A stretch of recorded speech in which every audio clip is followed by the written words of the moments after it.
Au nom d'Allah, le tout miséricordieux, le très miséricordieux, mes chers élèves, bonjour. Dans cette vidéo, je vous présente une nouvelle leçon de grammaire. Avant de commencer, on va faire un petit rappel. Regardez cette phrase. Les déchets sont-ils dangereux pour notre santé? Par quoi se termine cette phrase? Cette phrase se termine par un point d'interrogation. Deuxième question. Comment appelle-t-on une phrase qui se termine par un point d'interrogation?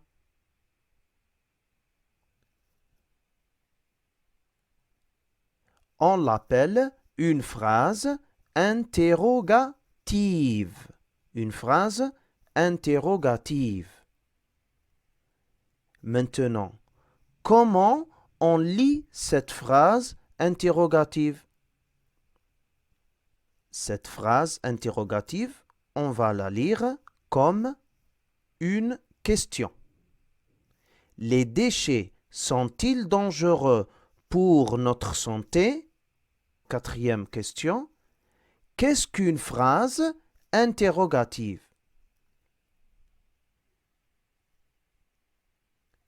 Une phrase interrogative sert à poser une question. C'est-à-dire, on utilise la phrase interrogative pour poser des questions. Elle se termine par un point d'interrogation. Dans cette nouvelle leçon, on va voir la phrase interrogative et les adverbes interrogatifs. J'observe et j'analyse. Yessine, qui ramasse les poubelles chaque soir?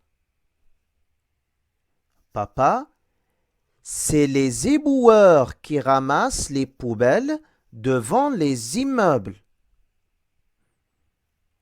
Yessine, où mettent-ils les ordures?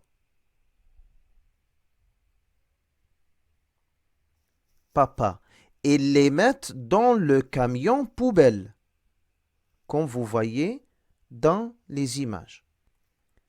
Maintenant, la première question. Qui sont les personnages de ce dialogue? Ce sont Yessine et Papa. Que fait Yessine dans ce dialogue? Yessine pose des questions. Maintenant, comment construire une question ou une phrase interrogative? On peut changer le ton. Exemple, tu veux jouer. C'est une phrase déclarative. Maintenant, si on veut la transformer à une phrase interrogative, on doit changer le ton. On va dire tu veux jouer, c'est une phrase interrogative. On n'a pas changé les mots, on a changé seulement notre voix. Et ici, la réponse, c'est toujours oui ou non. Tu veux jouer? Oui, je veux jouer. Non, je ne veux pas jouer. Deuxième façon pour construire une phrase interrogative ou une question, on peut ajouter est-ce que. L'exemple, tu veux jouer. C'est une phrase déclarative. Si on veut la transformer à une phrase interrogative, on va ajouter est-ce que. Est-ce que tu veux jouer? C'est une phrase interrogative. Et ici, toujours, la réponse, c'est oui ou non. Il n'y a pas d'autre réponse. C'est-à-dire, si quelqu'un te dit « Est-ce que tu veux jouer ?» tu vas répondre oui ou non, seulement. C'est des questions fermées. Maintenant, la troisième façon, on peut faire l'inversion du sujet-verbe. L'exemple, tu veux jouer. C'est une phrase déclarative. Si on veut la changer à une phrase interrogative, on peut inverser le sujet et le verbe. On va dire veux-tu jouer? Et ici, toujours, la réponse c'est oui ou non. On ne peut pas dire autre chose. Maintenant, la quatrième façon, on ajoute un adverbe interrogatif et on fait l'inversion du sujet-verbe. L'exemple, tu veux jouer. C'est une phrase déclarative. Si on veut la changer à une phrase interrogative, on ajoute l'adverbe interrogatif au début, par exemple où, et on fait l'inversion du sujet-verbe. Vous voyez que le verbe se place avant le sujet. Où veux-tu jouer? Et ici, la réponse est spécifique. Si on pose la question avec où, la réponse, ce sera le lieu. Je ne cherche pas oui ou non, je cherche le lieu. Où veux-tu jouer? Maintenant, quels sont les adverbes interrogatifs? On a vu où. Est-ce qu'il y a d'autres? Oui, il y a d'autres adverbes interrogatifs qui sont qui, que, comment, où, quand, pourquoi, que fait, à quoi, de quoi, à qui, de qui, etc. Maintenant, pourquoi utilise-t-on les adverbes interrogatifs? Pourquoi on les utilise, les adverbes? C'est pour former des questions spécifiques. On utilise l'adverbe interrogatif pour des réponses spécifiques. Par exemple, si on utilise qui, on cherche le groupe nominal sujet de la phrase, c'est-à-dire la personne qui a fait le verbe. Si on utilise que, c'est-à-dire on cherche le complément d'objet direct. Comment, on cherche le complément de manière. Si on utilise où, on cherche le complément de lieu. Si on utilise quand, on cherche le complément de temps. Si on utilise pourquoi, on cherche le complément de cause. Si on utilise que fait ou que font, on cherche le verbe de la phrase. À quoi, de quoi, ici on cherche le complément d'objet indirect. La même chose avec à qui, de qui, on cherche le complément d'objet indirect, etc. Maintenant, je retiens.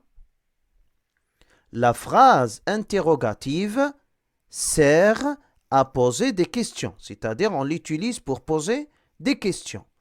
On la reconnaît grâce à l'inversion sujet-verbe, c'est-à-dire je peux connaître qu'une phrase est interrogative si il y a l'inversement sujet-verbe et il y a un tiret entre le verbe et le sujet.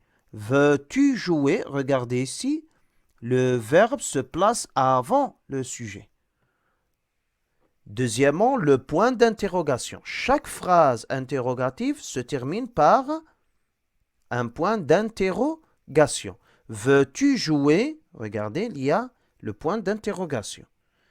Troisièmement, les adverbes interrogatifs comme où veux-tu jouer? Vous voyez, et les adverbes interrogatifs se placent toujours au début des phrases interrogatives.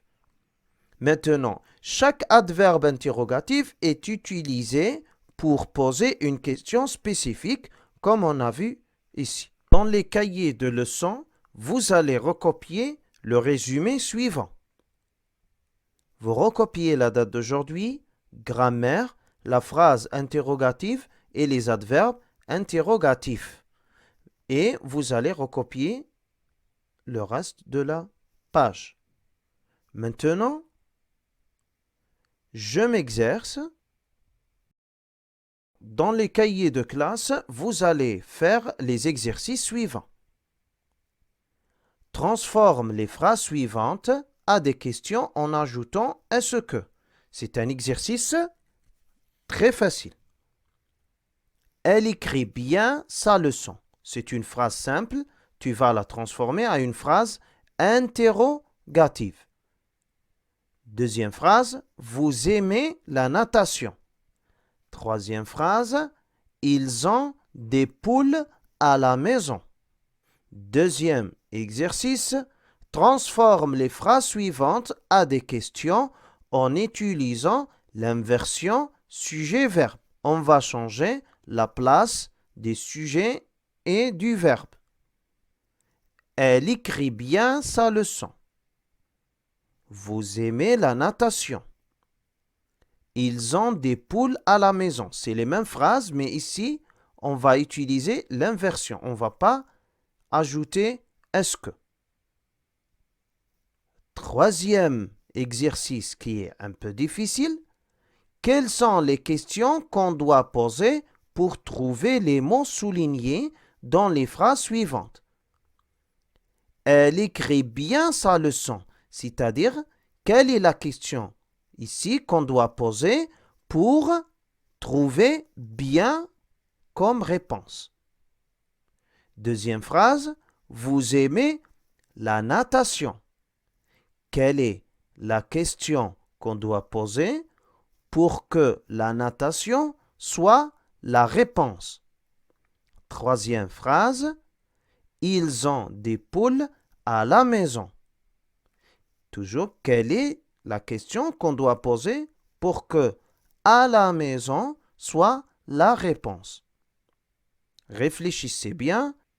J'espère que vous avez bien compris cette leçon et si vous avez des questions, n'hésitez pas à me contacter. Merci pour votre attention.